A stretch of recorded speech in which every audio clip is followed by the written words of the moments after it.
de los compañeros administrativos técnicos manuales, con Guadalupe Limón. Agradecemos la presencia de nuestra compañera Gerardo Tepanega, que es el representante sindical, está ahora en Morelos, y entonces pues ella nos está haciendo el favor de representarla. Si usted quiere decir algo, compañera Guadalupe Limón.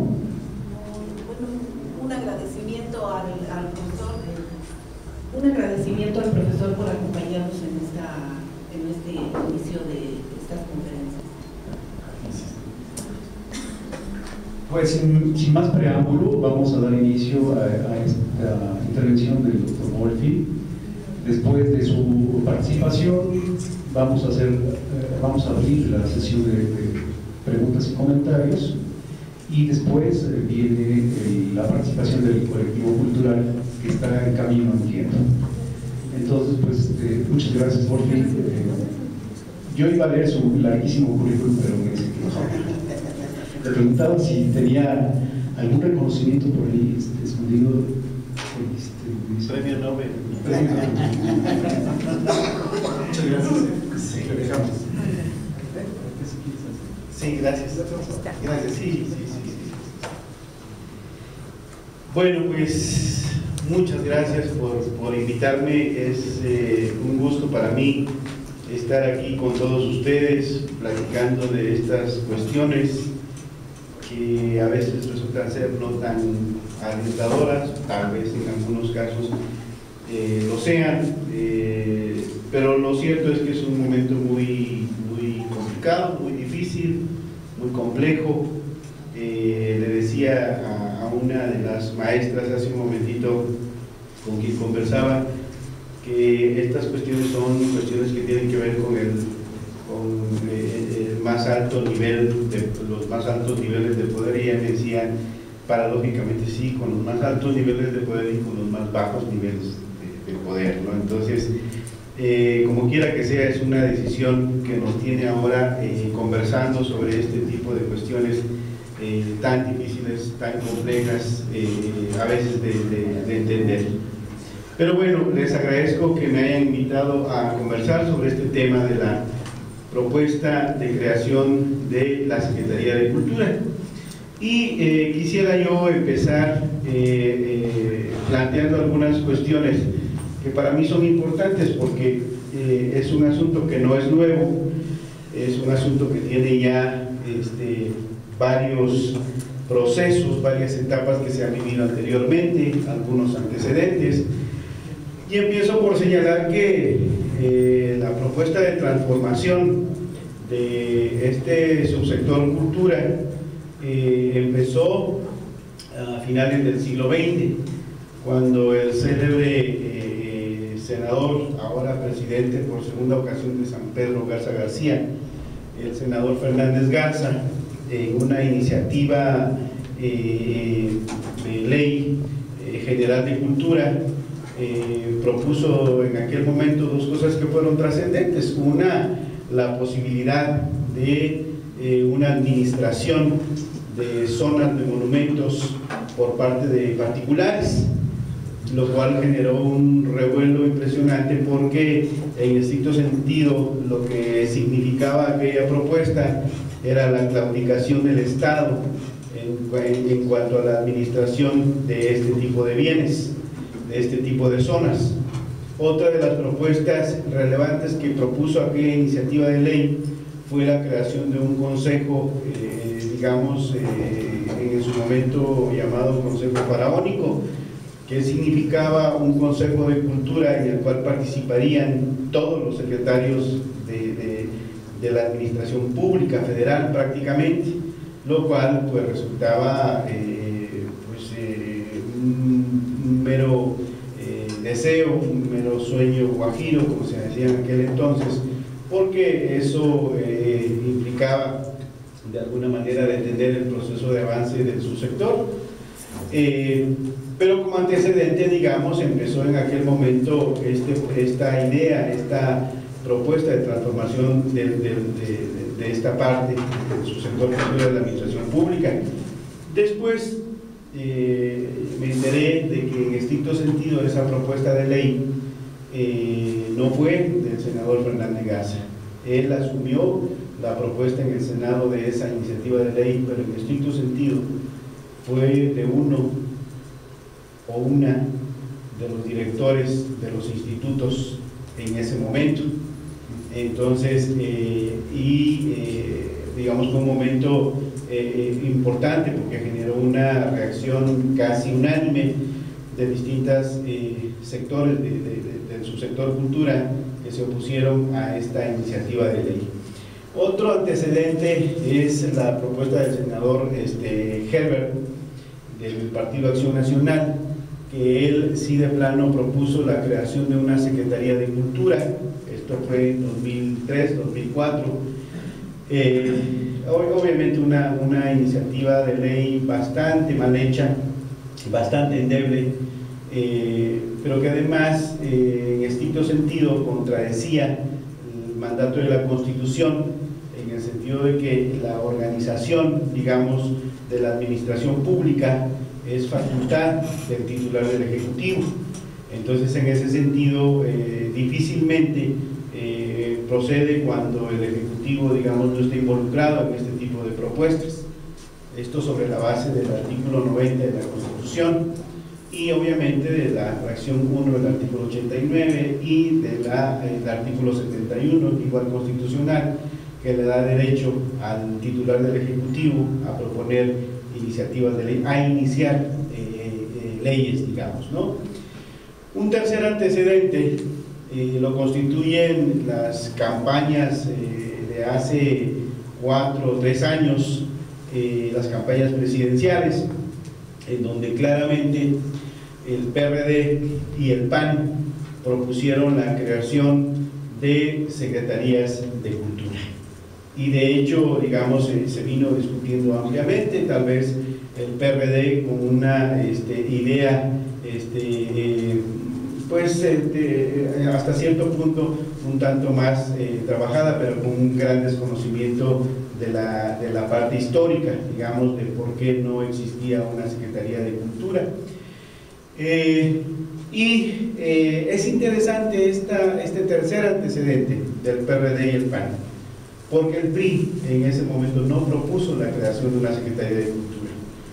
Y aquí les platico un elemento, un factor que es fundamental, porque conocí en su momento un documento en las campañas presidenciales, en donde el licenciado Peña Nieto en ese entonces era candidato, y ese documento, él tenía un equipo que se encargaba de la elaboración de su plataforma político-electoral, y entonces la parte de cultura había elaborado ya un documento previo, llamémosle así, en el cual sí planteaban la creación de una Secretaría de Cultura y que se proponía como uno de los factores de propuesta de su plataforma político-electoral. Sin embargo, la Fundación Colosio organizó varias mesas de discusión sobre varios temas, evidentemente que abarca los distintos sectores de la administración pública, y en la parte de cultura yo estuve invitado a participar en esas discusiones. Estuvimos varias personas en esa mesa de discusión organizada por la Fundación Colosio, y fue prácticamente unánime la posición en el sentido de que no debía crearse una Secretaría de Cultura, de que debía mantenerse la base histórica construida como Estado mexicano, en el cual se concebía ese vínculo entre educación y cultura. Y todo esto, digamos, derivado de diversos aspectos históricos, sobre todo que confluían, digamos, en aquel gran proyecto educativo de José Vasconcelos, con toda la influencia que había tenido soviética, sudamericana, fundamentalmente, y evidentemente toda la historia nacional, que le llevó a concebir de manera unánime, digamos, la existencia de la cultura y la educación.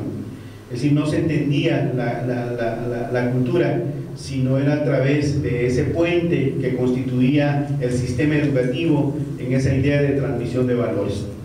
y evidentemente asumía esa propuesta tan compleja de orden filosófico de grandes pensadores como Jean-Baptiste Vico, Montesquieu, que asumían la cultura como un proceso natural, y en ese sentido no había necesidad de tener una entidad distinta a la educativa, en tanto que mantenía justamente esa cohesión, digamos, del puente que hacía posible la transmisión de un conjunto de valores. Claro, se podrá cuestionar, se podrá criticar que tenían su propia visión, digamos, de sectores educativos masivos, ignorantes, etcétera, pero la idea a fin de cuentas era construir justamente ese vínculo educativo-cultural en la visión de construir un ciudadano, una sociedad, una idea de unidad nacional. De unidad nacional, que no es uniformidad nacional, que es una de las cuestiones interesantes en esta discusión. Pero a lo que voy es que todo esto, digamos, se discutió en esas mesas que organizó la Fundación Colosio, de tal manera que la posición fue que todo aquello que se encaminaba a pretender crear una Secretaría de Cultura no tenía ningún sentido, y no tenía ningún sentido porque esto significaba desligar, digamos, la función de la política pública en materia de cultura de esa función educativa, y lo cual era riesgoso, era peligroso, porque como diría más tarde, aún, bueno, no tan tarde en ese contexto, Vargas Llosa, pensar en una Secretaría de Cultura en ese contexto habría significado la banalización de la cultura, y si tener una entidad que se encargara de asumir esta actividad muy frívolamente, muy superficialmente, y en ese sentido había que mantener esa relación de fondo de estas dos dependencias, digamos, de estas dos áreas de la política pública. Entonces, en ese sentido, si ustedes ven ya el documento final que tiene contenido en la plataforma político-electoral del entonces candidato Enrique Peña Nieto, en la parte de cultura insiste mucho en mantener el vínculo educación y cultura, ¿no? Y no se propone la creación de una Secretaría de Cultura. Por eso es extraño, es contradictorio, es como faltar a un planteamiento de orden político-electoral que se supone que fue el que le llevó a la presidencia, ahora contradiciéndose. Entonces, de entrada hay una gran contradicción en ese planteamiento. Luego, entonces, actualmente tenemos digamos, otras acciones legislativas, como es el caso de la Cámara de Senadores. La Cámara de Senadores propuso en septiembre del año pasado una iniciativa de ley de fomento y disfrute de la cultura, en el cual está planteando una transformación del Consejo Nacional para la Cultura y las Artes. Y esta propuesta tuve digamos, pues la fortuna de conocer este proyecto en su construcción, en su creación.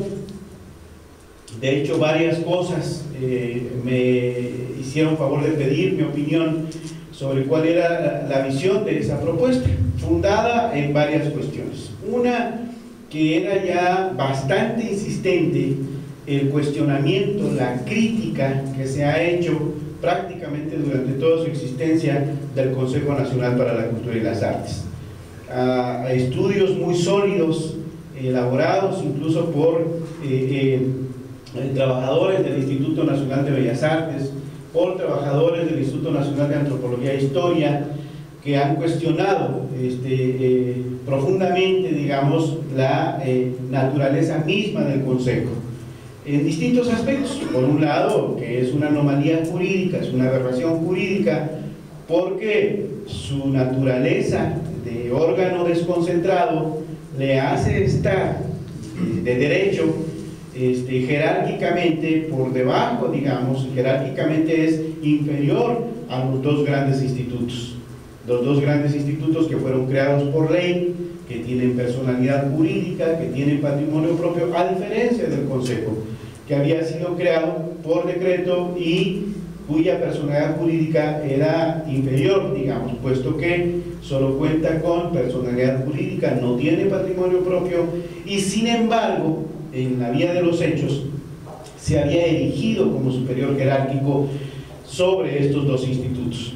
Pues porque tenía prerrogativas muy importantes, tan simple y sencillamente como la distribución del presupuesto, por ejemplo, ¿no? Ya empezando por ahí, asumía un poder en términos administrativos de facto, no de derecho, sino de facto, por encima de los institutos. Llegó a darse, por ejemplo, la acción por parte del presidente del Consejo de la Cultura y las Artes de elegir, digamos, a los directores de los institutos, incluso de hecho de nombrarlos, aunque después corrigieron, y porque eso no lo puede hacer un presidente del consejo, lo tiene que hacer el secretario de Educación Pública porque está dentro de sus facultades, etcétera. La duplicidad de funciones que ha venido desempeñando, sobre todo en el ámbito artístico, en el ámbito ahora del turismo y del patrimonio cultural, que no está clara la facultad, se ha arrogado la función como de ser el órgano de encargarse del patrimonio intangible, lo cual no está jurídicamente claro en el país. Se echa mano de una convención internacional de la cual solo tienen facultades las entidades federativas, pero no lo tiene el gobierno federal, en fin, entre muchas otras cuestiones. Y evidentemente el mal uso de los recursos públicos. Recordarán ustedes los grandes problemas que hubo, por ejemplo, con la faraónica biblioteca esta Vasconcelos, en el cual se les quitó una parte presupuestal a los institutos para poder, entre comillas, concluir esa obra, lo cual resultó verdaderamente fraudulento. Después el escándalo de la Estela de Luz, después el escándalo de uno de sus presidentes viajando a Europa comprándose tenis de miles de dólares, en fin, varias cuestiones, ¿no? Entonces, y más recientemente, digamos, los cuestionamientos que se hicieron al FONCA, en términos de que es un fondo que no es posible fiscalizarlo, en fin, que en suma constituía una figura ilegalmente constituida, en fin, varias cuestiones, ¿no? Y último, de los aspectos también más cuestionados fue la expedición de dos acuerdos, los acuerdos 646 y 647 que expidió el secretario Emilio Choifet, el secretario Villalobos, en el cual he cuestionado severamente esa arbitrariedad en la conducción del subsector cultura, incluso llegando a acciones arbitrarias, a nombrar directores, violando el perfil de la ley orgánica, por ejemplo, del Instituto de Antropología, en fin, una serie de aberraciones. En ese sentido, digamos, eran ya muchos los cuestionamientos al Consejo Nacional para la Cultura y las Artes. En uno de los eventos en donde me tocó estar con el licenciado Porfirio Muñoz Ledo, Muñoz Ledo decía que era prácticamente imposible que el Conaculta siguiera como está. Había que hacer algo justamente porque eran demasiados, digamos, los problemas que presentaban. Y evidentemente, en ese sentido, en esa tesitura, empieza a darse toda esa discusión reciente, digamos. Entonces el Senado lo que hace es proponer una iniciativa de ley de fomento y disfrute de la cultura, en el cual lo que plantea en este aspecto específico del Conaculta una transformación no en secretaría, sino en un organismo descentralizado. El artículo 90 de la Administración Pública establece que la Administración Pública será centralizada y paraestatal, o centralizada y descentralizada. Y en ese sentido, entonces, después de varias discusiones en el sentido de que se proponía de que el Conaculta se transformara, hubo planteamientos en el sentido de si debía ser una secretaría o no, se desechó esa idea de que fuera secretaría, se dijo que debía buscarse una figura que no fuera una aberración jurídica como estaba constituido, y la conclusión fue que, pues ni hablar, que se quedara como un organismo descentralizado, siendo incluso una aberración jurídica, porque no tiene ninguna base ni en la doctrina jurídica, ni en las leyes el hecho de que un organismo